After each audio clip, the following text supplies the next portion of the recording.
Ini Mau syahadat bang? Bang Kris udah? Udah ini siap syahadat? Bang asli apa palsu nih? Asli, asli, asli. Saya bukan Asli. Kristus palsu, ya asli nih bang. Oh, kan saya udah berapa kali minta ini debat sama saya, tapi abang kabur nih. Masya Gimana? Allah. Oh ya, saya kabur ya. Ah, ya iya, abang kan Oh, nolak permintaan debat saya beberapa bulan lalu di depan 3.000 orang. di mana itu? Aduh, Di mana itu bang? mungkin karena sering menolak-nolak orang, jadi nggak ingat lagi ya. Ini bukan kali pertama saya jumpa abang ini. Ya sekarang Anda sudah ada di dalam ring. Ayo silakan. Ya, Silakan. ya. Saya pengen tahu sejauh mana konsep ketuhanan yang abang tahu. Ya, Tuhan itu pencipta langit dan bumi, satu-satunya, tidak dua apalagi tiga. Padanya segala sesuatunya bergantung. Artinya tak ada kehidupan selain daripada dia, tiada kuasa selain daripada dia. Semua makhluk kemudian bergantung pada dirinya, tidak beranak dan tidak diperanakkan, dan tidak ada satu apapun yang sehakikat dengannya. Hey, Iya. abang saya mau tanya abang. Tadi dua pertanyaan kedua ini. Ini maksud Anda ingin nantang saya? Hanya ingin bertubi-tubi memberikan pertanyaan gitu. Iya kan abang kan minta menantang seluruh pendeta, Oh, berarti seluruh Anda Indonesia. pendeta ini? Makanya Anda pendeta? Enggak, saya tanya dulu. Anda pendeta?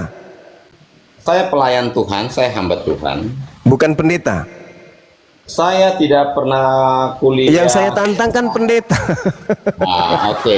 Ya saya hamba Tuhan. Ya, karena Iya, berarti Anda tidak masuk level. Enggak apa-apa, enggak apa-apa. Daripada enggak ada, penumpang pendek pun diambil. Silakan Oke. saudara. Aku siap, Bro. syukran. Masya Allah. Oke, bro. Iya. Sejak kapan eksistensi Allah itu ada? Sejak kapan? Tidak berawal, tidak berakhir. Tuhan itu tak berawal, tak berakhir. Oke, Tuhan itu bernama siapa? Siapa nama Tuhan itu? Tuhan namanya Allah Subhanahu wa ta'ala, gelarnya maha suci lagi maha tinggi, yang menciptakan Kristus. Ya, silakan. Anda tahu nggak Kristus itu artinya apa? Kristus itu adalah manusia yang diurapi, digosok, diminyakin. Oke. Tuhan itu bernama Allah. Yes. Benar? Ya. Oke, sejak kapan nama Allah itu ada? Sejak kapan? Sejak bersama dengan diri Allah, nama itu sudah ada. Innani anallah la ilaha illa ana. Oke. Tuhan tidak pernah Siapa? bernama Kristus. Ya, lanjut. Para nabi siapa yang memanggil Tuhan itu Allah? Nabi-nabi terdahulu memanggil nama Tuhan dengan gelar Tuhan berdasarkan dengan bahasa kaumnya masing-masing. Al-Quran surah Ibrahim ayat 4. Oke. Sekarang saya tanya ini. Allah Ya. itu nama kekekalan atau nama apa? Nama kekal, nama yang ada pada diri Allah. Allah Oke. adalah nama Allah. Allah adalah nama Allah. Oke. Berarti dari sononya Tuhan itu sudah bernama Allah, benar? Yes. Oke. Oke. Berarti di dunia manapun Ya, pasti akan memanggil Tuhan itu Allah, benar? kalau Allah menyatakan namanya. Namanya kata Anda bahwa Yes. Tuhan itu nama Allah, Allah itu kekekalan. Yes. Berarti dari sononya sebelum penciptaan bumi sampai dunia hancur lebur, tetap akan nama Allah, benar nggak? Iya, betul. Oke, saya tanya, Iya. Nabi siapa yang pernah memanggil Tuhan itu Allah? Kalau yang kami tahu, Tuhan menyatakan diri kepada Abraham, Ishak dan Yakub sebagai Tuhan pencipta yang maha kuasa, tetapi Tuhan tidak menyatakan nama pribadinya kepada mereka. Keluaran Lah. 6 nomor 3. Katanya, jangan dong kau ambil dari Alkitab. Itu Jangan. kitabnya Yahudi, nggak apa-apa, senggol dikit. Oh iya, Kristen itu juga asalnya dari Yahudi dong. Nggak ada. Kristen itu berasal dari Romawi. Oh, oke. Petrus, Petrus Yakobus, itu murid mereka Yesus. orang mana? Jawab. Yesus berkata kepada Petrus di Matius 10 nomor 5, "Hei Petrus, jangan kau pergi ke bangsa lain, tapi pergilah kepada domba-domba yang hilang dari umat Israel." Jangan Oke, saya ngarang di tanya sini. Anda. Pertanyaan ke 2024 silakan. Murid Yesus itu orang mana, bro? Murid Yesus orang Yahudi, Kristen bukan orang Yahudi, beda. Oh, oke. Ya, pertanyaan Nama selanjutnya. Allah yang Anda bilang itu nama Allah, nama Tuhan itu kekekalan. Yes. Kenapa kok dia tidak memperkenalkan namanya kepada Ya, karena Abraham? itu maunya. Keluaran 6 Namanya nomor Allah. 3. Aku telah dengar menampakkan dulu. diri kepada Ya. Abraham, Ishak dan Yakub, tetapi aku tidak menyatakan namaku kepada mereka. Oke, lalu kepada siapa? Kepada Nabi Muhammad, Siapa Tuhan itu kepada Nabi memperkenalkan Muhammad, namanya? kepada Kepada Nabi Muhammad Muhammad. Allah menyatakan namanya. Oh, oke. Muhammad itu siapa? Bisa dipilih. Nabi Muhammad itu adalah roh kebenaran yang dinubuatkan Yesus di dalam Yohanes 16 nomor 7 sampai nomor 15 yang akan mengajarkan segala hukum-hukum keadilan dan penginsapan dunia akan dosa. Jadi Muhammad itu roh ya. Nabi Muhammad ketika Yesus yang berbicara dia masih makhluk roh karena dia belum lahir Oh, oke. sebagai manusia. Jadi Muhammad itu roh Allah, roh kebenaran. Ketika Yesus berbicara Coba roh kasih kebenaran, tunjuk saya. ketika Yesus berbicara tentang Nabi Muhammad masih ada di alam ruh. Qalu bala syahidna. Dia masih ada di alam ruh. Maka dia dikatakan sebagai makhluk ruh. Ada lagi pertanyaan? Syukran saudara Rahma atau siapa ya? Silakan. Ada lagi pertanyaan? Bro, Yes. kenapa Yesus Ya. menubuatkan roh kebenaran itu dari orang asing, bukan dari Bani Israel? Kenapa? Karena Yesus telah mengatakan bahwa kerajaan Allah akan diambil daripadamu dan akan diberikan kepada bangsa lain yang menghasilkan buah dari kerajaan tersebut. Di dalam kisah Oke. Rasul 3 nomor 22 sampai 23, bukankah di dalam kitab Taurat Musa dikatakan Tuhan akan mengutus seorang nabi yang mana nabi itu sama seperti Musa, dan barang siapa yang tidak mendengarkan nabi tersebut dia akan dihilangkan, dilenyapkan dari bangsa kita. Oke. Jadi berarti Muhammad itu sudah dinubuatkan menjadi nabi ya? Yes. Siapa yang menubuatkan Muhammad sebagai nabi? Seluruh nabi-nabi yang datang sebelum Nabi Muhammad termasuk Yesus. Oke, di mana ayatnya di Taurat bahwa sudah dinubuatkan Muhammad akan datang? Ulangan 18 nomor 18 nomor 19. Aku Kok akan kenapa? mengutus Kok silakan. kenapa dicomot dari kitab orang lain? Karena Anda bertanya di mana? Lah, kitab itu diturunkan kepada Bani Yahudi. Anda Berarti bertanya di mana untuk tertulis? umat Yahudi. Kok ini dari umat asing, kadrun? Anda Kok bertanya di bisa mana Anda tertulis? comot itu nubuatan buat Muhammad. Oke, saya tanya Anda Anda. bertanya di mana tertulis? Oke, coba Anda kasih tunjuk saya kuasa apa yang dimiliki oleh Muhammad. Nabi Muhammad kuasanya mampu kemudian mengislamkan seluruh jazirah Arab bahkan Indonesia. 1400 tahun Mampu ucapannya masih tetap mengislamkan. kekal sampai hari ini dan tidak pernah Oke, terhenti saya oleh tanya. ucapan-ucapan pagan dari barat. Muhammad itu dia mati bangkit ya? Nabi Muhammad di dalam Al-Quran diterangkan di dalam surah Ali Imran ayat 169 jelas dikatakan bahwasanya jangan kau menyangka bahwa Nabi Muhammad itu meninggal, sesungguhnya dia hidup dan mendapatkan rezeki di sisi Tuhannya. Wala tahsabannal ladzina qutilu fi sabilillahi amwata bal ahya'u inda rabbihim yurzaqun.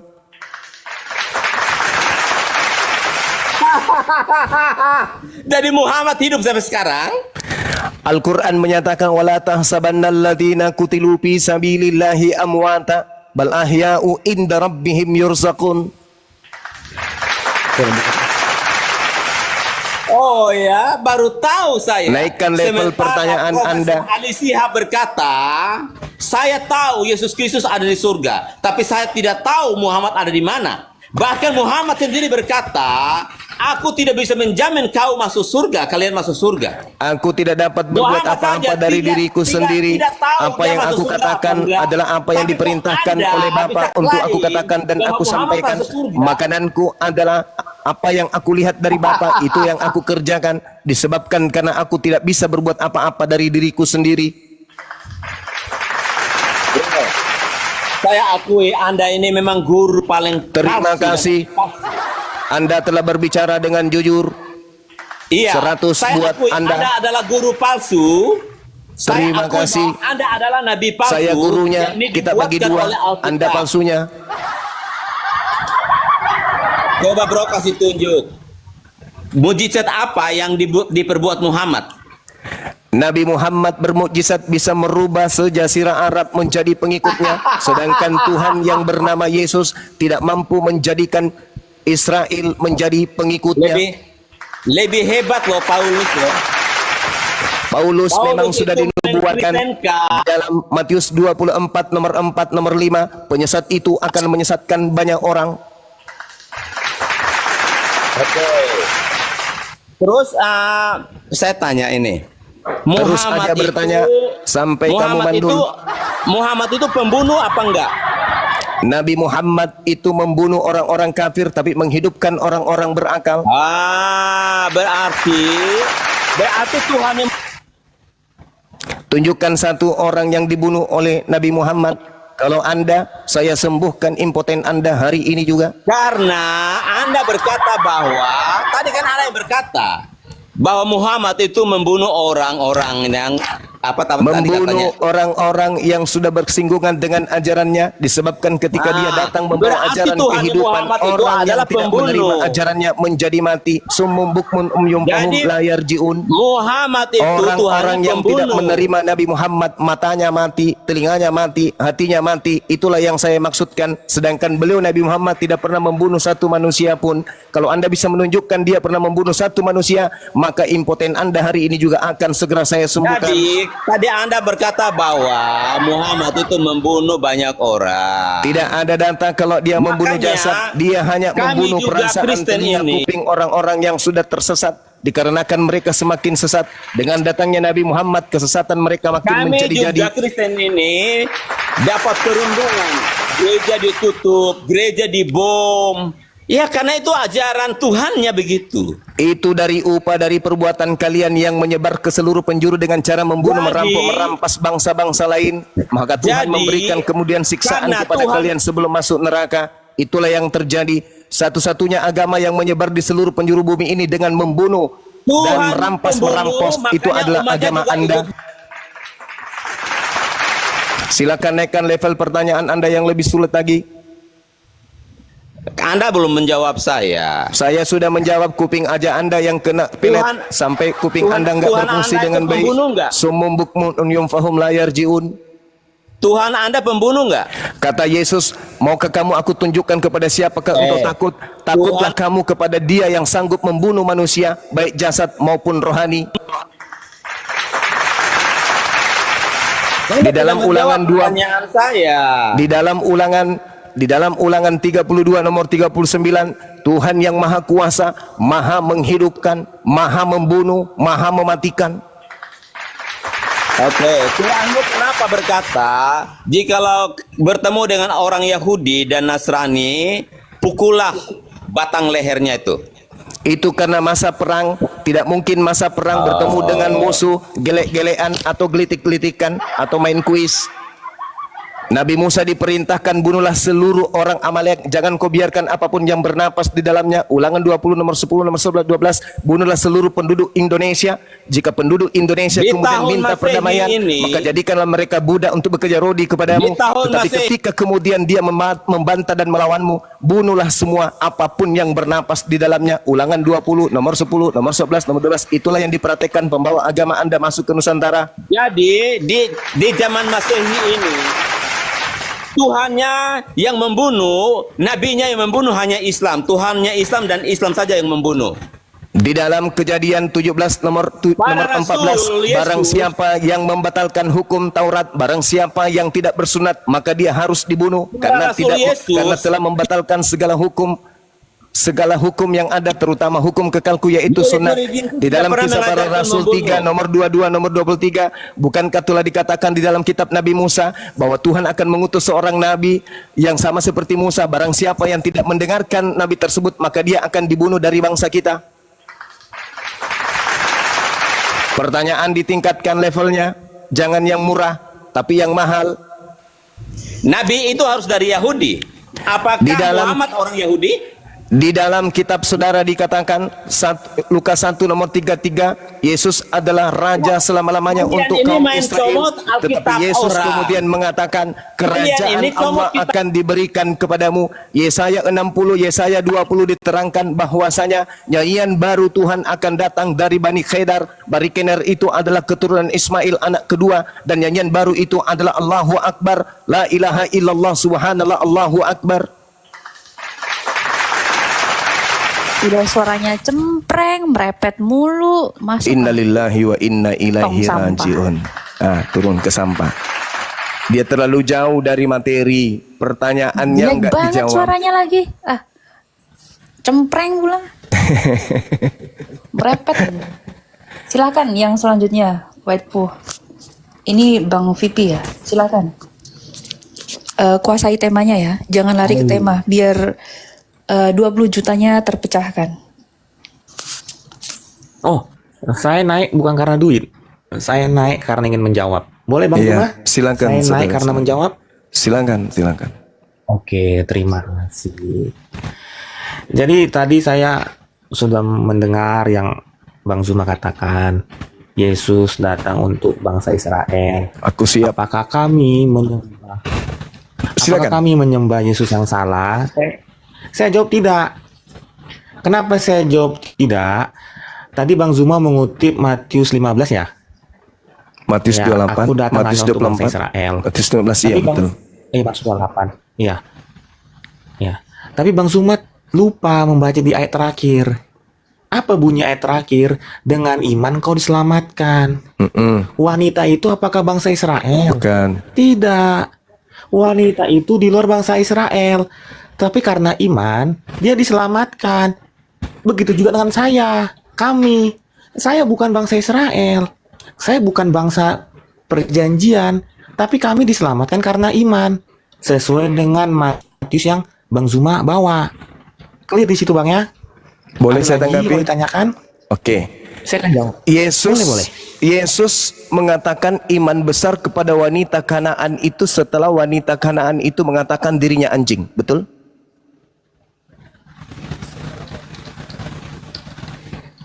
Oke, dia merendahkan dirinya. Enggak, betul. jangan Terus, ditambah-tambahin. Yesus mengaminkan ketika wanita itu mengaku anjing, betul? Coba baca ayatnya. Loh, kupikir Anda sudah paham. Loh, Anda belum paham. saya sudah baca, tapi di situ kalimatnya adalah kan gini, Adalah ada makanan makanan itu yang Nabi jatuh tidak Rasul. baik kepada- Makanan itu Nabi Rasul. Loh. Roti yang dimaksud di situ adalah Nabi. Kita menafsir atau membaca. Kita Tapi kan silakan Bang aja. Zuma Silakan. katakan, Silakan. kita membaca. Saya membaca. Silakan Anda Yang saya baca. baca adalah Uh-uh. di kesimpulan terakhir dengan Adalah? iman engkau diselamatkan. Itu namanya ke orang Kristen. Tidak ada Orang dikatakan Kristen itu seperti itu. wanita Kapernaum. Tidak ada disebut seperti itu. Dia hanya mengatakan, hai ibu, besar imanmu, maka jadilah seperti apa yang engkau kehendaki. Apa kehendak ibu tersebut? Anaknya sembuh. Diselamatkan. Anaknya sembuh. Jangan betul. ngadi-ngadi. Anaknya sembuh dari kerasukan setan. Betul? Betul nggak? Ya betul, anaknya sembuh. Betul. Kenapa dia sembuh? Karena dia mengaku sebagai domba atau sebagai anjing? Karena dia percaya Yesus. Iya, oleh karena itulah kemudian dia percaya dan dia mengatakan dirinya domba atau dia mengatakan dirinya anjing. Apa salahnya merendahkan Saya diri di tidak hadapan tanya Tuhan? itu, wahai saudaraku. Saya Pertanyaan tanya, saya, Bang wanita Zuma, itu Anda mengakui kalau dirinya domba berdoa atau mengakui dirinya anjing? Saya jawab boleh? Ya Bang memang Zuma wajib. kalau berdoa meninggikan diri kepada Tuhan atau merendahkan kepada Tuhan? Saya ulang lagi pertanyaan saya. Wanita itu mengaku domba atau mengaku anjing? jawaban. Kalau kita berdoa, kita lebih baik Saya meninggikan diri tidak atau merendahkan butuh diri? jurus Paulus di sini, teman. Yesus membedakan domba. Domba itu Bani Yakub.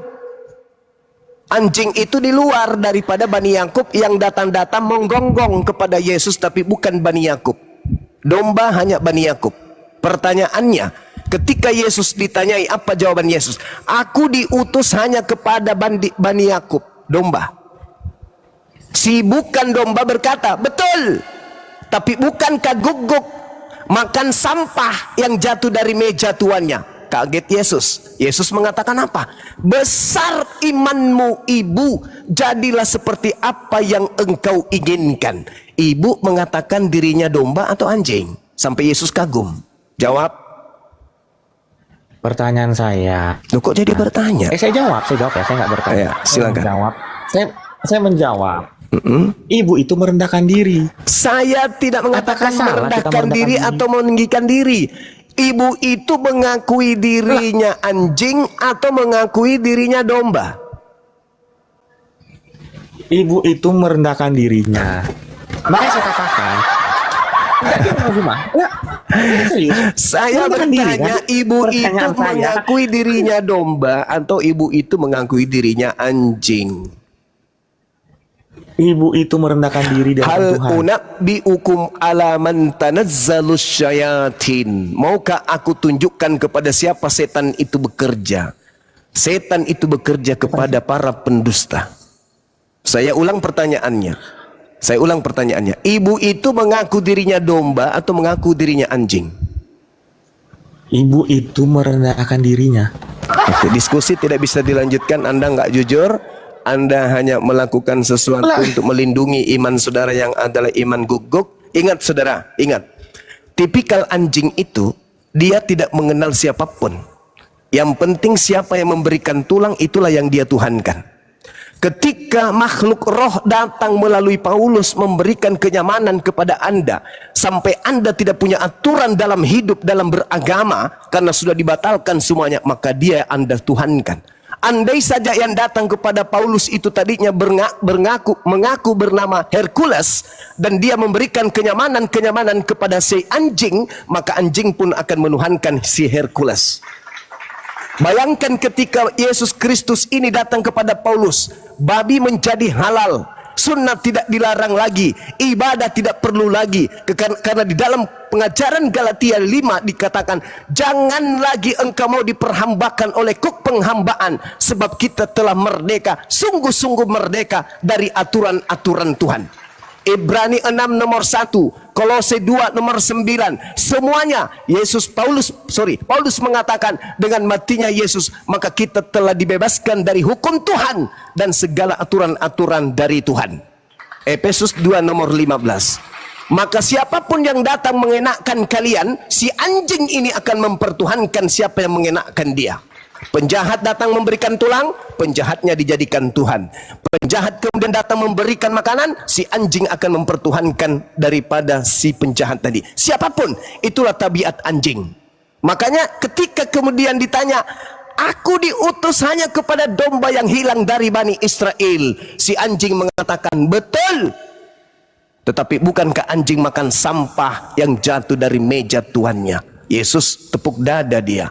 Besar imanmu ibu, jadilah seperti anjing yang kau inginkan. Sembuh anak si anjing.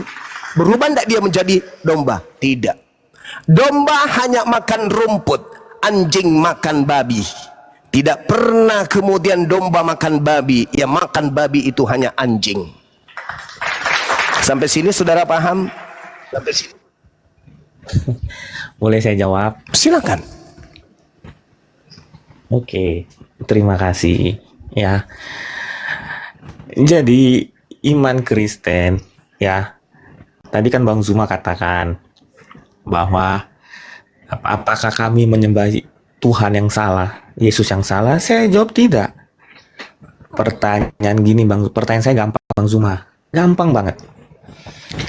Kalau benar kata Paulus itu salah, kapan setelah Yesus datang orang melanggar hukum Taurat dicambuk dan dibunuh? Nggak pernah. Satu. Yang kedua, kalau Bang Zuma katakan orang Kristen tidak percaya hukum Taurat, pertanyaan saya, apa dasar orang Kristen mengaku dia berdosa?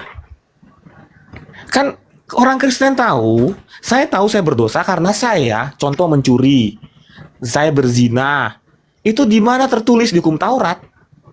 Jadi hukum Taurat itu tetap ada. Karena itu sebagai tanda orang Kristen berdosa. Sekarang pertanyaan saya, kalau hukum Taurat nggak ada, berarti orang Kristen nggak ada berdosa dong. Sekarang Nah, clear di situ ya. Jadi Iya. Saya tanggapi boleh. gimana? Sekarang tolong tunjukkan hukum Taurat itu tertulis di mana untuk orang Kristen. Dari kitab Kejadian sampai Hosea atau Maleaki, tunjukkan kepada saya di mana hukum Taurat itu datang untuk kalian. Supaya kalian percaya diri, pede, GR gitu loh. Kalian ini cuman guguk Oke, yang nyamar-nyamar domba. Hukum Taurat itu hanya untuk domba Bani Yakub.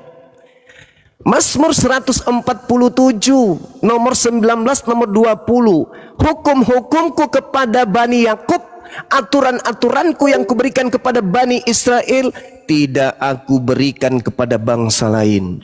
Ente siapa rupanya? Kristen ini siapa? Dan tak ada orang Yahudi menyembah kepada Tuhan yang bergelar kemudian Kristus. Tuhan tidak pernah menyatakan dirinya dengan gelar Kristus itu. Tidak ada. Tuhan tidak pernah menyatakan kemudian bahwa namaku adalah Yesus Kristus. Nama Tuhan dengan gelar Tuhan yang datang kepada Bani Israel tidak pernah kemudian menyatakan dirinya dengan sebutan Kristus. Itu tak ada. Kitabnya orang Yahudi hanya mengatakan dirinya dengan nama El, Eloah, Elohim, Ya, Adonai, Adon, dan seterusnya. Tidak pernah Tuhan itu menyatakan dirinya dengan sebutan Kristus. Yang disebut Kristus itu Harun, Kores, Daud, Saul, Harun, Elisa, Salomo. Nama-nama yang saya sebutkan itulah yang bergelar Kristus. Sedangkan pencipta langit dan bumi yang datang menyatakan diri kepada nabi-nabi Yahudi tidak pernah menyebut gelar Tuhan dirinya sebagai Kristus. El Elyon, Elohim Elyon, Elah Elai, dan kemudian dikatakan Adonai Yod-Heh-Vav-Heh, Yahweh, kemudian Sabaoth, kemudian dikatakan lagi dengan Hakodes, dia yang maha suci, El Elyon, dia yang maha tinggi, dan seterusnya. Tidak pernah sekalipun Tuhan itu menyatakan diri, akulah Tuhan Kristus. Itu tak ada. Sebab kenapa? Kristus itu bahasa Yunani, bahasa Ibraninya adalah Mesia, Mosia. Mesia artinya adalah manusia yang diurapi. Mereka Bani Israel tidak pernah menyembah manusia. Apakah yang diurapi, dibedaki, disisirin, diceboin, diapain, tidak pernah. Yang namanya manusia mereka tidak pernah sembah, apapun ceritanya. Tapi kalau anjing, mau setan kek, mau apapun yang datang, setan kek, malaikat kek, manusia kek, kalau anjing sudah merasa nyaman, maka itulah yang dituhankan. Iblis sekalipun. Iblis sekalipun. Itu tabiat anjing. Siapapun yang memberikan tulang kenyamanan kepadanya, maka itulah yang disembah. EGP dia setan, EGP dia manusia, EGP dia tuyul, yang pasti dia berikan kepadaku kenyamanan hidup di dunia, maka itulah yang disembah. Itu tabiat anjing. Makanya domba itu hanya Bani Israel. Di luar Bani Israel yang sok-sokan percaya kepada Yesus, itu disebut guguk. Dan itu sudah kita buktikan di dalam data Matius 15 yang tadi. Pertanyaan masih ada? Silakan. Enggak, saya menjawab aja. Oke. Saya nggak akan bertanya. Oke, kita naikkan level kalau begitu. Pertanyaannya. Baik, saya bertanya kepada saudara. Oke. Benarkah Yesus berkata boleh, kepada boleh. Nggak. Bani Israel, penyesat muncul bergelar Kristus? Sebentar. Sebentar Bang Zuma, sebelum saya jawab itu, sebentar. Pertanyaannya tadi, hukum Taurat hanya untuk Israel, Yes. Perjanjian Lama. Betul. Di kitab Musa. Yes. Betul. Iya. Pertanyaannya, kenapa orang Kristen percaya sama hukum Taurat? Saya baca ayatnya boleh? Boleh. Di Matius 5 ayat 19. Karena itu siapa? Siapa ini yang dimaksud siapa? Artinya kan semua orang. Betul? Betul. Betul? Ya artinya siapa itu kan boleh saya dong. Betul? Silakan Anda merasa, baca aja terus. Nah, Silakan. Silakan sesuai Anda dengan merasa. Matius 5, karena itu siapa yang meniadakan salah satu perintah hukum Taurat, sekalipun yang paling kecil dan mengajarkan demikian kepada orang, ia akan menduduki tempat yang paling rendah. Oke. Lah saya Sahabat Bahar percaya sama Syukran. omongan Yesus. Makanya saya percaya hukum Taurat. Jadi itu dasar kami di luar bangsa Israel percaya sama hukum Taurat karena Tuhan Yesus sendiri yang ngomong. Satu ya. Yang kedua, Bang Zuma selalu tadi bawa domba guguk. Saya cuma ngomong seperti ini, ya. Berbahagialah seperti ibu yang ditolong sama Tuhan Yesus. Kenapa? Karena iman engkau Aku siap, diselamatkan. Ya, karena iman engkau diselamatkan. Percuma kita mengaku kita manusia, kita makhluk agung, tapi kalau nggak diselamatkan, lebih baik kita merendahkan diri, tapi diselamatkan sama Tuhan Yesus. Artinya di situ, apa kunci di situ? Di ayat Matius 15 itu, iman. Artinya siapapun dari bangsa manapun, mau lu dikatain apapun, kalau lu beriman sama Tuhan Yesus, engkau akan selamat. Yang kedua, silakan kalau Bang Zuma mau bertanya kepada saya jawab yang tentang Kristus itu. Oke. Saya akan jawab. Baik. Saya udah dengar dari tadi. Saya urai dulu kebohongan Anda di Matius 5 ya. Izinkan saya untuk menjelaskan dan meluruskan pemahaman Anda. Saya Oke, jelaskan. silakan. Anda diam. Anda Silakan, diam. Oke.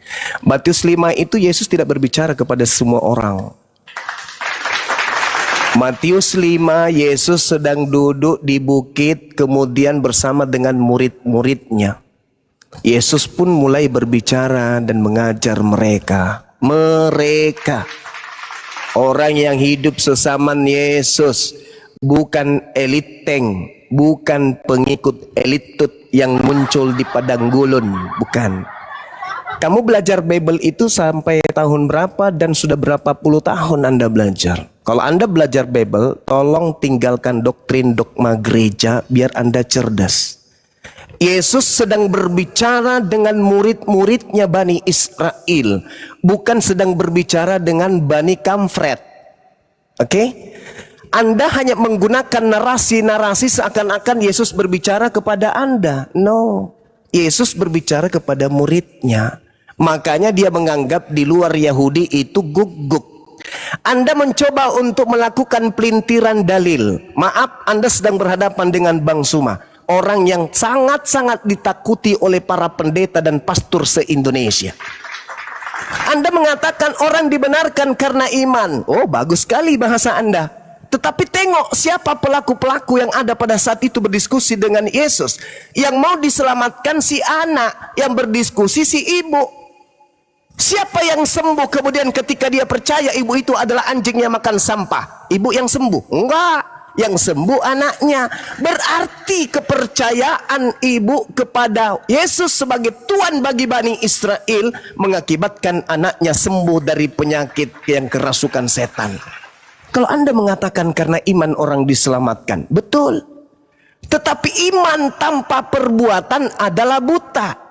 Iman tanpa akal adalah gila. Itulah Anda. Izinkan saya mengatakan itu. Karena Anda beriman tanpa akal. Yesus berbicara di Matius 5 nomor 19. Barang siapa yang meniadakan hukum Taurat, walaupun yang paling terkecil, dan mengajarkan kepada orang lain, maka dia akan menempati tempat terhina dari kerajaan langit. Ingat, hukum Taurat itu hanya untuk Bani Israel. Kok rupanya orang Indonesia juga terikat di sana? Yesaya 31 nomor 31 sampai 33. Aku akan mengadakan perjanjian baru dengan Bani Israel dan Bani Yehuda, bukan dengan Bani Kamfret, bukan dengan Bani Guguk, tetapi Bani Yehuda dan Bani Israel. Apa perjanjian baruku? Aku akan memasukkan hukum Taurat ke dalam batin setiap Bani Israel dan Bani Yakub, bukan Bani Guguk. Iman tanpa akal adalah gila. Asal imani saja tanpa ilmu itu gila. Jadi Matius 5, Yesus berbicara kepada muridnya. Sekarang mari kita urai. Apakah Kristen masih melakukan hukum Taurat? Tak ada satupun hukum Taurat yang dijalankan oleh Kristen. Dan saya bisa membuktikan itu. Contoh, ketika di dalam hukum terutama 20 Keluaran nomor 3. Jangan ada ilah lain di hadapanku. Sekarang muncul ilah yang memberikan kemudian guguk tulang.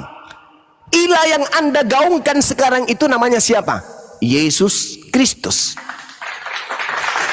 Apakah ilah itu ilahnya Abraham, Ishak dan Yakub? Apakah ilah yang Anda sembah bernama Yesus Kristus itu adalah ilahnya Nabi Musa? Bukan. Ilah yang Anda sembah adalah dewa yang nusul menjadi manusia. Tertulis di mana? Di dalam Filipi 2 nomor 6, nomor 7, nomor 8, Kolose 2 nomor 9. Yang Anda sembah adalah dewa yang menjelma menjadi manusia. Sedangkan pencipta langit dan bumi Tuhannya Musa di dalam Yesaya 43 nomor 10 berkata, engkaulah saksi-saksiku, tidak ada ilah yang dibentuk menjadi daging, baik sebelumku maupun sesudahku. Sedangkan yang kamu sembah adalah dewa yang menjadi daging. Pertanyaan saya, Anda minta ditanya, pertanyaan saya, sebelum saya masuk ke pertanyaan pamungkas, apakah Anda sadar bahwa Yesus berbicara kepada muridnya di Bukit Zaitun dengan berkata, waspadalah kepada penyesat yang datang kepadamu, wahai muridku, abad pertama, di mana penyesat itu datang dengan memakai namaku Yesus dan berkata dengan gelarku Kristus, dia akan menyesatkan banyak orang. Sadar enggak Anda itu? Bahwa Yesus berpesan kepada Bani Israel agar waspada kepada Yesus Kristus yang KW palsu. Silakan.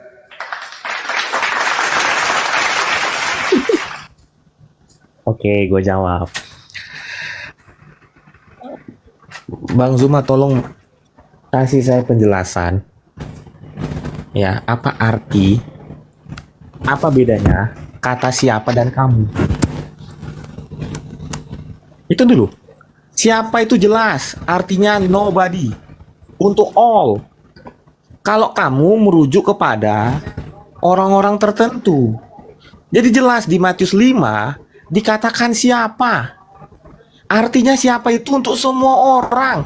Tidak ada pengecualian. Makanya kami sebagai pengikut Kristus, kami ngikutin kata Kristus. Kami nggak berani. Apa kata Yesus kami nurut. Satu.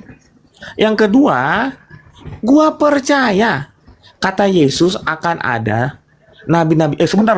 Sebelum kedua, tentang hukum Taurat titah pertama. Jangan ada gampang Bang Zuma saya jawabnya. Titah pertama atau perintah pertama mengajarkan jangan ada berhala lain.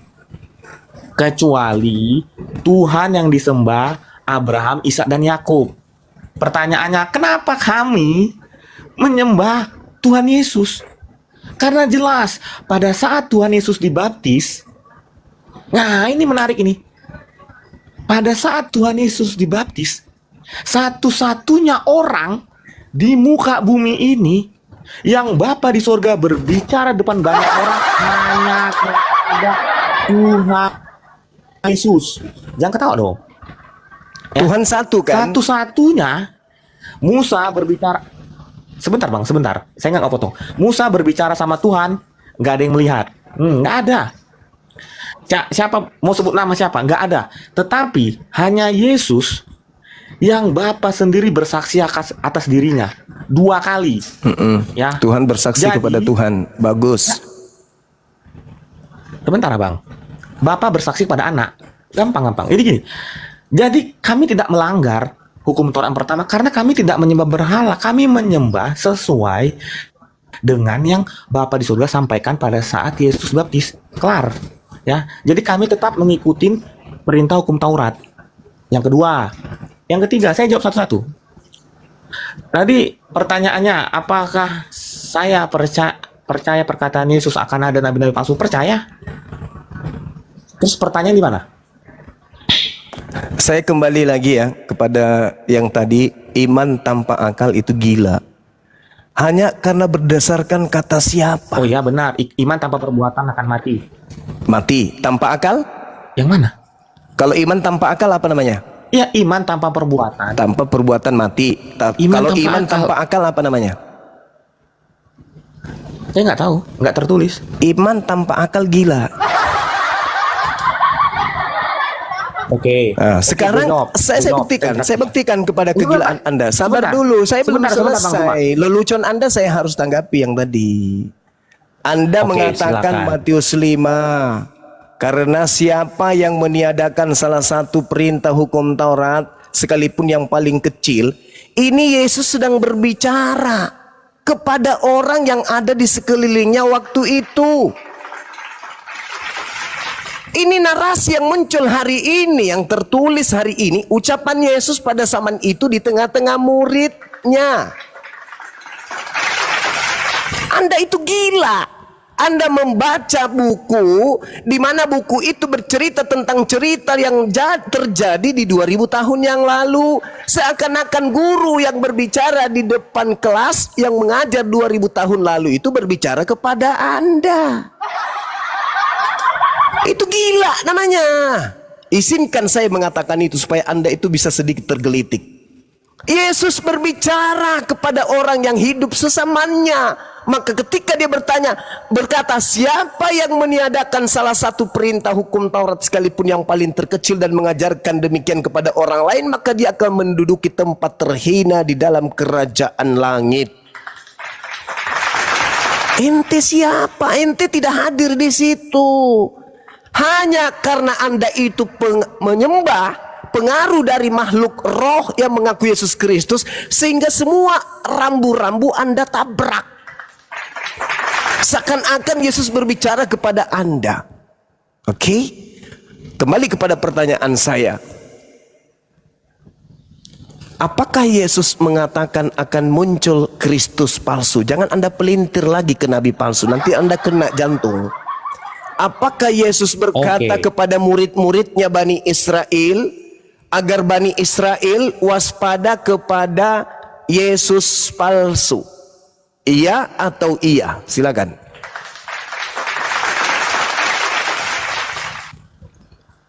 Oke. Sebelum saya jawab itu, saya jawab iya. Bagus. Yang kedua, saya jawab ini. Saya percaya dengan Alkitab. Yang kedua, saya paham kalimat Matius 5 tadi itu tentang Yesus berbicara sama murid-muridnya. Tapi kan Bang Zuma nggak jawab pertanyaan saya. Bang Zuma paham nggak beda kalimat kata siapa itu ditunjuk untuk apa? Apakah untuk banyak orang atau untuk satu orang atau hanya untuk 2 orang? Kata siapa itu ditunjuk untuk semua orang. Oh betul. Betul. Sekarang gini saya tanya. Siapapun mengibarkan bendera GAM di Indonesia akan ditangkap. Betul? Pertanyaan saya, siapa? Apakah itu menuju kepada 1-2 orang? Enggak kan? Kepada semua orang. Saya kasih contoh ya. Saya kasih contoh gampang. Siapa? Benar. Siapa? Jangan ketawa dong. Gampang jawabnya. Siapapun yang mengibarkan bendera GAM di Indonesia akan ditangkap. Itu perintah negara. Pertanyaan saya, kata siapa itu merujuk kepada berapa orang? Apakah 1-2 orang? Kan enggak. Kepada semua orang. Udah clear ya, kata siapa di situ merujuk kepada semua orang. Di Matius 5. Boleh saya tanggapi itu dulu supaya tidak melebar. Yesus guru. Yes. Punya murid. Yes. Ada kelas dong, ada kelas dong. Yesus bersama muridnya di dalam kelas sedang terjadi proses belajar mengajar. Anda kemudian lewat di samping sekolah menggunakan sepeda kumbang, jendela kelas lagi terbuka. Yesus menerangkan kepada muridnya dalam kelas. Karena itu, siapa yang meniadakan salah satu perintah hukum Taurat, sekalipun yang paling kecil, dan mengajarkannya demikian kepada orang lain, maka ia akan menduduki tempat yang paling rendah. Mendengarkan itu, Anda tiba-tiba buang sepeda kumbang Anda, lalu kemudian melaksanakan aturan-aturan, tidak bisa membuat kemudian aturan main terkait dengan hukum Taurat. Gila ndak Anda itu? Gila ndak? Anda bukan murid. Anda hanya lewat di situ, itu pun kalau sesaman. Ini jauh 2000 tahun kemudian. Lantas Anda merasa, padahal dalilnya di Matius 9, ketika Yesus melihat orang banyak itu, naiklah Yesus ke atas bukit. Setelah ia duduk, datanglah murid-muridnya kepadanya. Dan Yesus berkata, barang siapa? Kepada siapa dia berkata? Kepada murid-muridnya. Ente sopo rek? Ente siapa? hanya mengklaim. Kenapa Anda mengklaim? Karena Anda kudu jatuh cinta kepada Yesus Kristus yang datang dalam rupa roh yang keluar dari kubur. Saya kira itu sudah selesai. Jangan sampai Anda terlalu malu nanti. Kita tutup kasus itu. Itu adalah murid Yesus dengan Yesus. Kita nggak ada campur tangan di sana. Sekarang Kristus palsu yang Anda akui tadi, yes, Kristus palsu Anda sudah akui akan datang. Oke, nah sekarang apakah Anda percaya bahwa Kristus palsu itu akan menyesatkan banyak orang? Itu ucapan Yesus. Matius 24 nomor 5, akan menyesatkan banyak orang. Pertanyaan saya, mana banyak orang pengikut Kristus palsu itu? Silakan.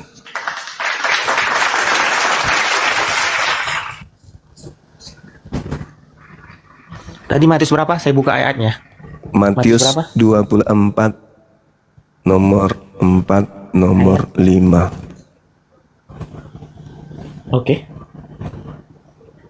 Mana Matius, mana banyak orang yang telah disesatkan Kristus palsu itu?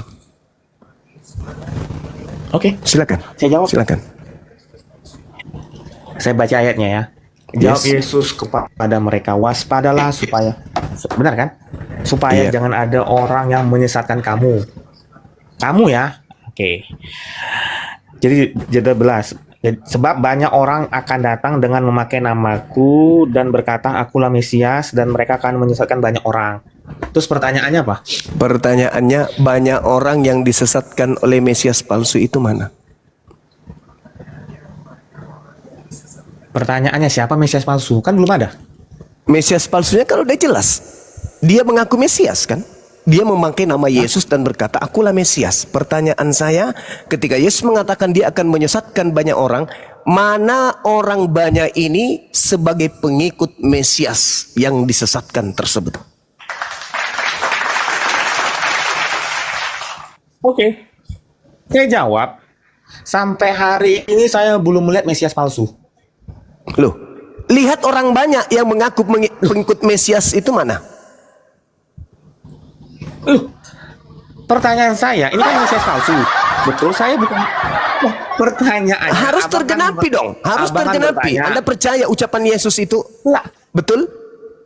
Berarti harus tergenapi. harus tergenapi. Berarti harus banyak orang menjadi pengikut Mesias, menjadi pengikut Kristus.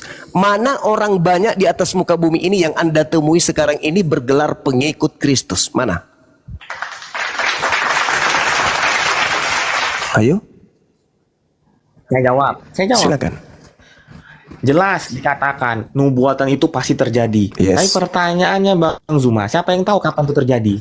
Loh, Nggak sudah ada yang terjadi tahu kok, nubuatan udah itu kapan terjadi. terjadi. Harus terjadi karena itu nasihat Tahu Yesus dari kepada mana? Itu nasihat Yesus kepada orang di abad pertama, muridnya. Harus ada orang yang datang membawa-bawa nama Yesus dan berkata akulah Kristus. Harus. Dan orang ini, makhluk ini menyesatkan banyak orang sehingga orang-orang yang disesatkan itu dikelompokkan menjadi pengikut Kristus. Jangan segan terhadap kebenaran. Katakan hak yang hak, Saya jawab batil boleh? batil. Silakan. Saya jawab Bang Zuma. Silakan saudara. Ya. Saya kalau diskusi sopan, saya imanin dan saya pastikan nubuatan Yesus pasti terjadi. Yes. Tapi pertanyaannya, kapan tuh terjadi? Gak ada yang tahu. Oh salah. Sudah terjadi. Mau kubuktikan? Mau kubuktikan? Buktikan. Oke, baik. Mesias palsu. Oke. ada Saya di buktikan. bumi ini. Saya buktikan. Saya Silakan. buktikan. Baik. Silakan. Matius 24 nomor 3. Ketika Yesus ditanya, apa tanda kedatanganmu? Tanda kedatangan kamu. Kalau yang datang itu kamu, bukan penyesat yang ngaku-ngaku kamu.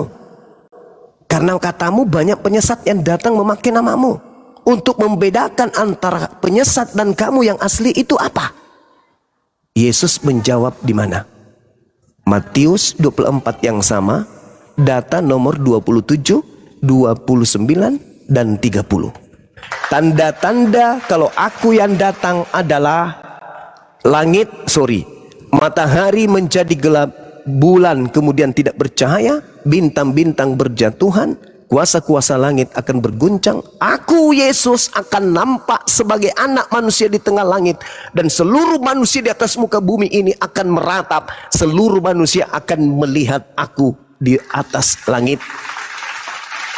Itu tanda kedatanganku. Pertanyaan saya, yang datang kepada Paulus di padang gurun, apakah disertai dengan tanda-tanda itu? Jawab.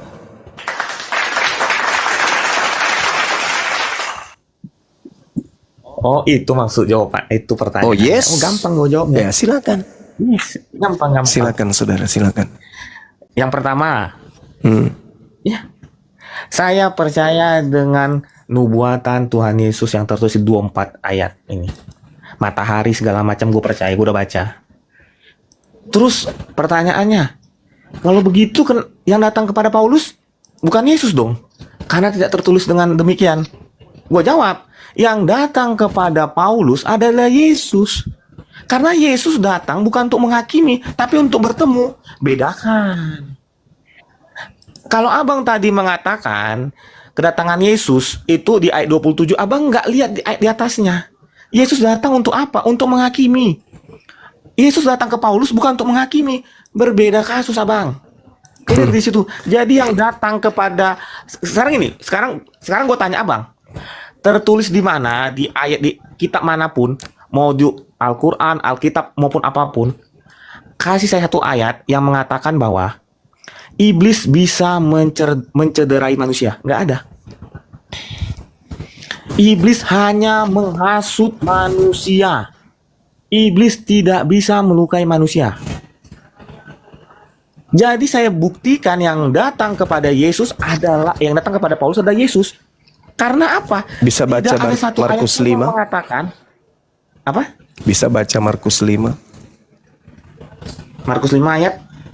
Baca aja dari nomor 1 sampai nomor 20 bagaimana iblis telah menyiksa kemudian seseorang.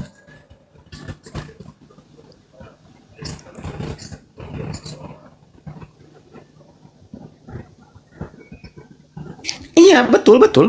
Nah, berarti Anda mengatakan bisakah iblis menyiksa manusia? Bisa, itu buktinya. Bagaimana seorang manusia tersiksa dengan iblis? Dia memukuli dirinya sendiri dengan batu, memukuli dirinya dengan benda-benda keras. Itu bukti menyiksa. Sekarang bukan itu permasalahannya. Jangan konsentrasi aja dengan permasalahan ini.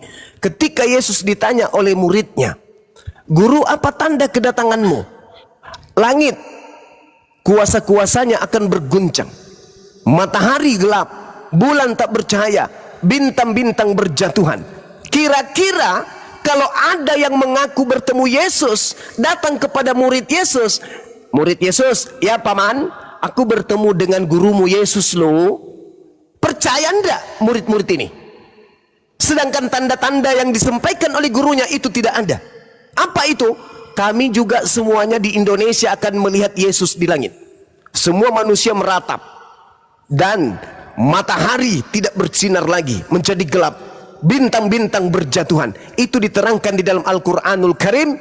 Wa innahu la ilmul lisa'ah fala tamtarunna biha wattabi'un. Apabila Nabi Isa yang benar-benar turun akan menjadi pertanda hari kiamat disertai dengan tanda-tanda tersebut. Matahari kemudian tak bercahaya, bulan menjadi tak bercahaya, bintang-bintang bertaburan kemudian berjatuhan, gunung-gunung berterbangan dan seterusnya. Sama seperti Al-Quran. Kira-kira murid Yesus yang asli percaya enggak? Aku bertemu dengan Yesus loh. Masa? Yes. Apa katanya? Tiada kemilau seindah sangsil. Tidak bisa. Makanya Yesus berkata di dalam Matius 24 yang sama, "Jadi apabila ada orang berkata kepadamu ada Yesus di sini, ada Yesus di sana, jangan kamu percaya."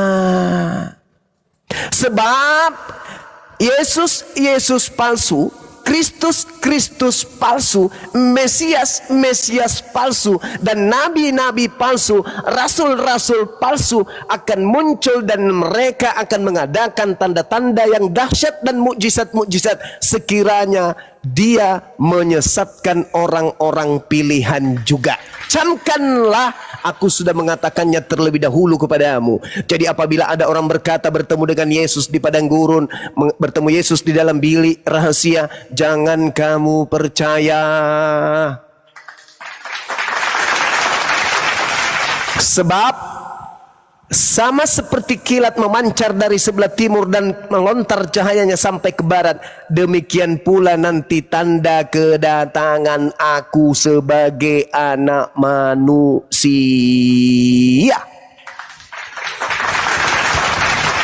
Makanya ketika Yesus asli yang datang menemui Paulus di abad pertama, maka kiamat terjadi pada abad pertama. Kenapa? Karena bulan tidak bercahaya lagi, matahari menjadi gelap, bintang-bintang berjatuhan, kuasa-kuasa langit akan berguncang. Tapi itu tidak terjadi, maka yang datang kepada Paulus yang membodohi miliaran manusia, itu bukanlah Yesus kami, tetapi itu adalah syaitan yang datang dengan membawa nama Yesus. Sampai di sini Anda paham? Sangat paham. Oke, gue jelasin. Silakan.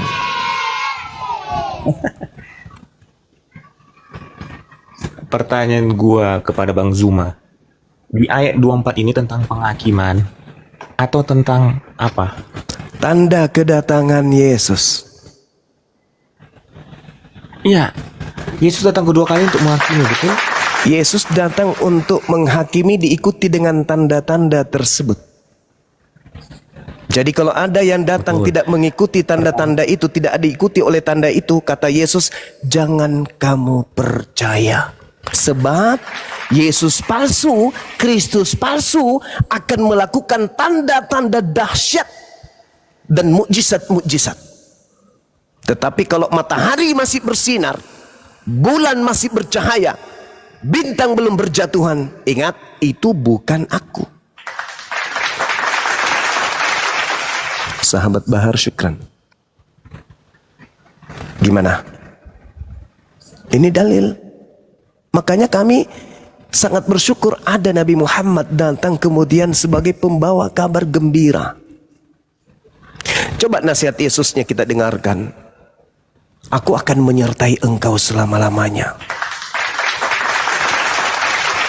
Alhamdulillah, ketika Nabi Isa alaihissalam datang ke tengah-tengah Bani Israel, mengajarkan dirinya Nabi, mengajarkan dirinya Rasul, dan kami pengikutnya kemudian yang menyembah kepada pencipta langit dan bumi, sampai kepada Nabi Muhammad. Nabi Muhammad melontarkan iman kepada kami untuk beriman kepada Nabi Isa. Dan kami beriman bahwa dia adalah sosok yang lahir di tengah Bani Israel tanpa ayah, datang dengan berbagai macam mukjizat.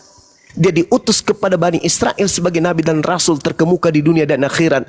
Sampai hari ini kami memuliakan beliau, kami menemani beliau. Beliau adalah Nabi, beliau adalah Rasul yang dimuliakan oleh Allah, datang di tengah-tengah Bani Israel, tapi dihinakan, bahkan dianggap dia Tuhan oleh orang-orang yang pemikir lemah. Maka ketika dia mengatakan dia akan menyertai aku selama-lamanya, alhamdulillah, kami sampai mati akan beriman kepada Yesus. Dia adalah Nabi dan Rasul yang diutus kepada Bani Israel sebagai hamba Allah. Inni abdullah atani al-kitaba wa ja'alani nabiyan. Hanya umat Islam yang berani mengatakan Yesus manusia mulia yang tak tersentuh oleh ludah orang kafir, tak tersentuh oleh tamparan orang kafir, tak tersentuh oleh tombak orang kafir, tak tersentuh oleh tonjokan orang kafir, yang tidak pernah tersentuh dengan upaya penelanjangan terhadap dirinya. Na'udzubillah tsumma na'udzubillah. Kami berlindung kepada Allah untuk mencegah perbuatan-perbuatan keji terhadap beliau. Maka apa kata Yesus di dalam Yohanes 16 nomor 13 nomor 14? Apabila roh kebenaran itu datang, maka dia akan disibukkan dengan memuliakan aku, bukan dengan menghinakan aku. Orang Kristen ditanya, siapa yang mati terkutuk di atas tiang salib? Yesus. Siapa yang kemudian ditampar dan diludahi? Yesus. Siapa yang ditonjok kemudian kepalanya dipukul pentungan? Yesus. Siapa yang dibagi-bagi pakaiannya sehingga dia telanjang? Yesus. Siapa yang ditombak sehingga dia mati di atas pohon? Yesus. Siapa yang mati terkutuk? Yesus. Bangga kalian dengan ucapan iman-iman kalian yang tanpa akal itu. Sedangkan dia menubuatkan, apabila roh kebenaran itu datang dan menghinggapi manusia-manusia, Yohanes 16 nomor 7 sampai nomor 15, maka mereka akan memuliakan aku, bukan menghinakan. Apa artinya air mata terkucur di gereja dengan penderitaan? Yes, nonsense, bullshit. Yesus itu adalah hamba Allah, dia wakil Tuhan. Jangankan untuk menghancurkan Bani Israel, dunia ini pun bisa dihancurkan oleh beliau hanya dengan mengangkat kedua tangannya. Ya Rabb, ya Tuhanku pencipta langit dan bumi, turunkan malaikat untuk menghancurkan mereka. Boro-boro dia yang dihinakan, dia dibunuh. Dia mengatakan dalam Yohanes 12 nomor 31, penguasa dunia, Yohanes 14 nomor 30, penguasa dunia telah datang, yaitu iblis, dan iblis sedikit pun tidak berkuasa atas diriku. Yudas tidak berhasil dong. Tentara Romawi tidak berhasil dong. Imam kepala mahkamah agama orang Farisi tidak berhasil dong. Yes, karena kata Yesus, iblis sedikit pun tidak berkuasa atas diriku. Dengan kata lain, gagal. Berarti yang disalib aku? Bukan. Iblis tak berhasil. Aku diselamatkan oleh Tuhanku. Ibrani 5 nomor 7, sebagai manusia, Yesus telah mempersembahkan doa yang sangat-sangat serius kepada Dia yang sanggup menyelamatkannya dari maut, dan atas kesolehannya doanya dikabulkan. Jadi siapa yang Anda sembah yang bernama Kristus tadi? Ingat, di luar Yahudi adalah gugup. Siapapun yang memberikan kenyamanan, si anjing akan menuhankannya. Makanya Yesus berkata, waspadalah kepada serigala yang datang kepadamu menyamar seperti domba. Di dalam Yeremia 50 nomor 17, yang mendapatkan titel domba hanya Bani Yakub.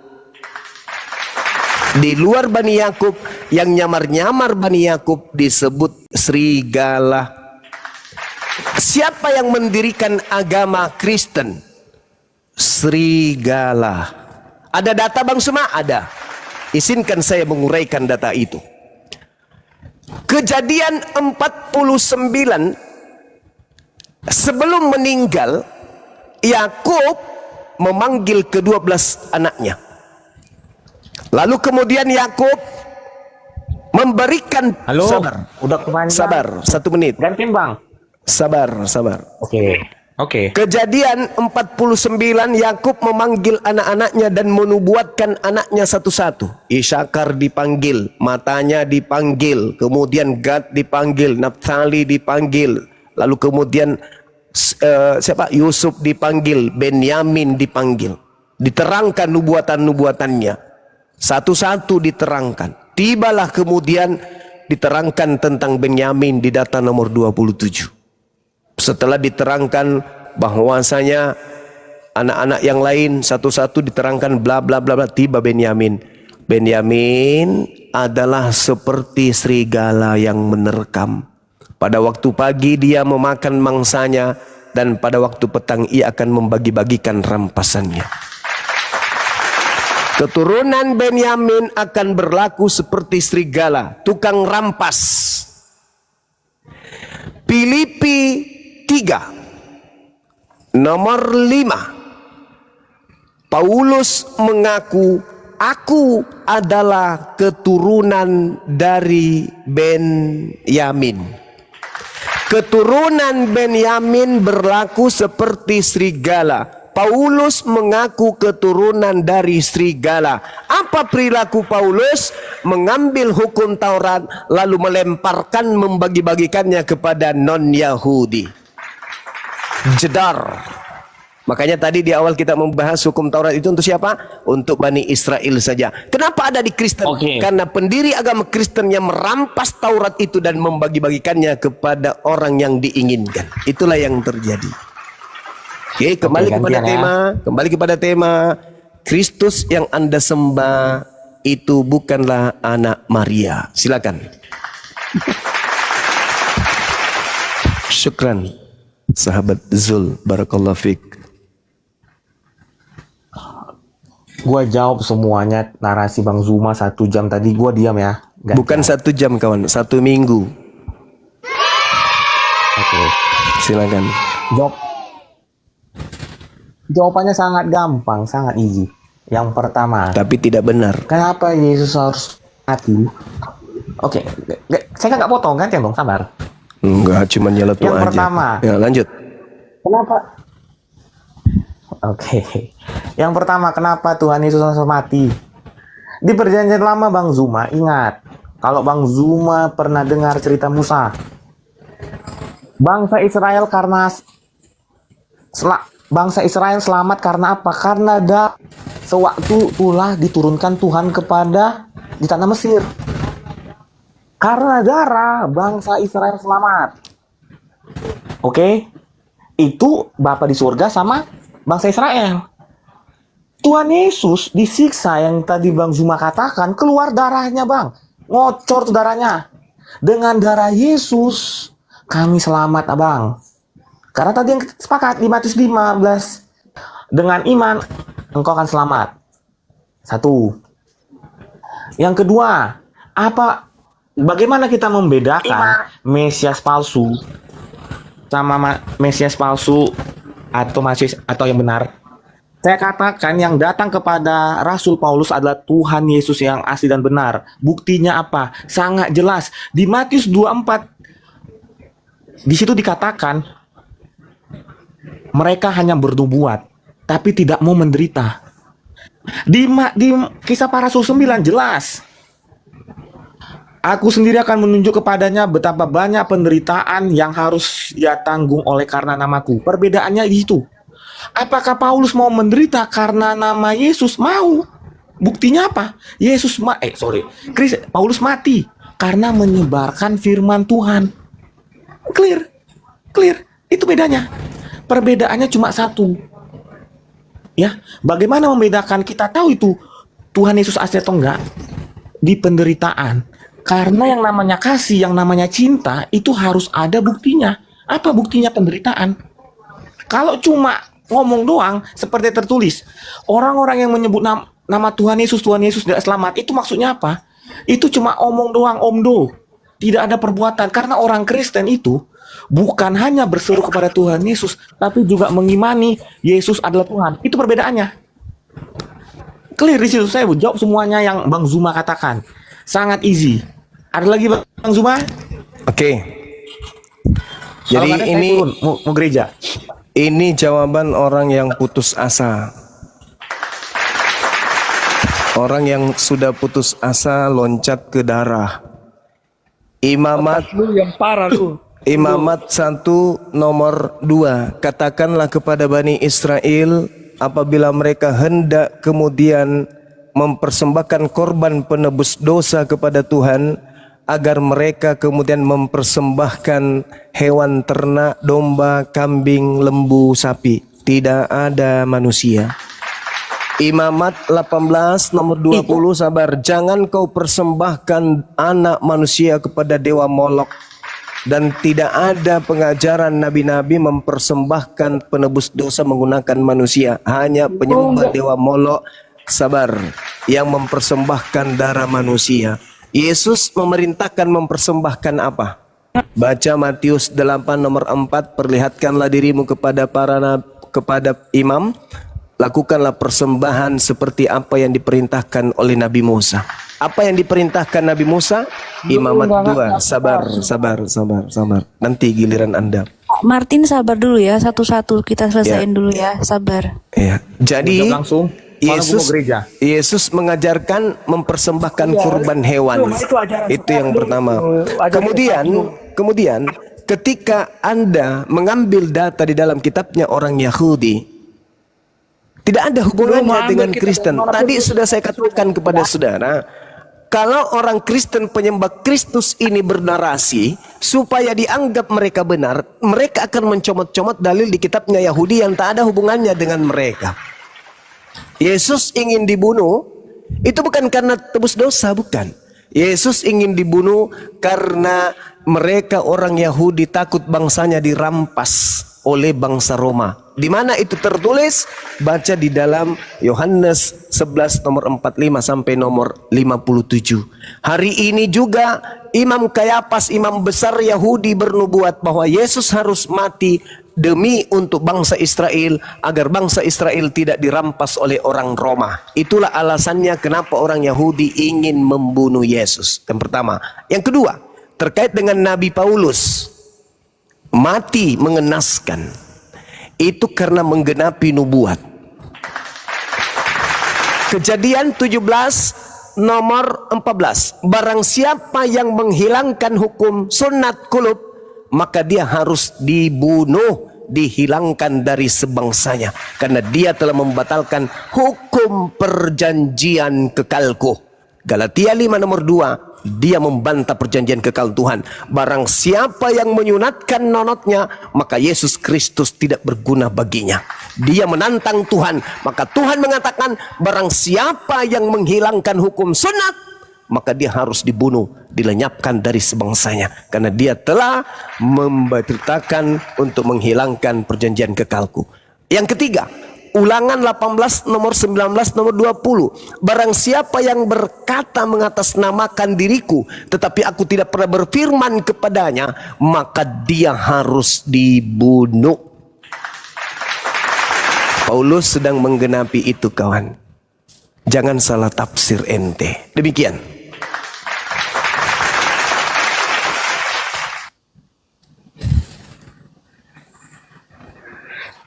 Ya udah, gue mau turun. Silakan. Diskusi lagi, tapi gini Bang, cuma gue jawab. Silakan. Ya, terima kasih waktu diskusinya. Sama-sama. Gini. Ya. Sebentar sebelum saya turun gini. Di kitab Musa, ya tadi abang ini jangan standar ganda, abang ini harus fokus. Di kitab Musa kan dikatakan, abang katakan itu perintah hanya untuk bangsa Israel, betul? Yes. Betul? Iya. Yes. Ya, artinya pengorbanan dalam pengorbanan hewan itu hanya untuk bangsa Israel. Terus pengorbanan Itu manusia untuk manusia. siapa? Semua bangsa. Dari mana firmannya? Semua bangsa. Dari mana firman Tuhan bahwa menebus dosa untuk bangsa menggunakan manusia?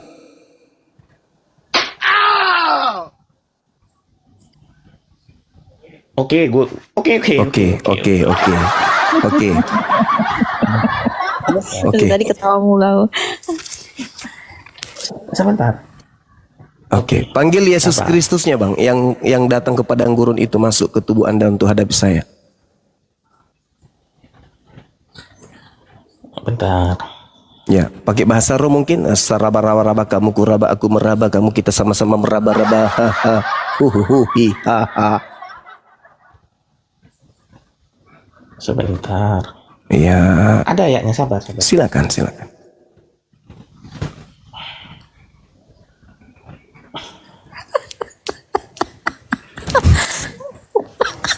Gak kuat aku.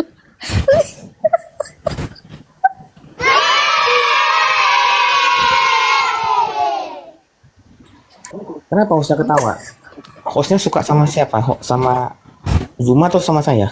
Sama kamu, caramu. Dia suka caramu, kawan. Anda mau ke gereja, mungkin sudah waktunya sekarang, silakan.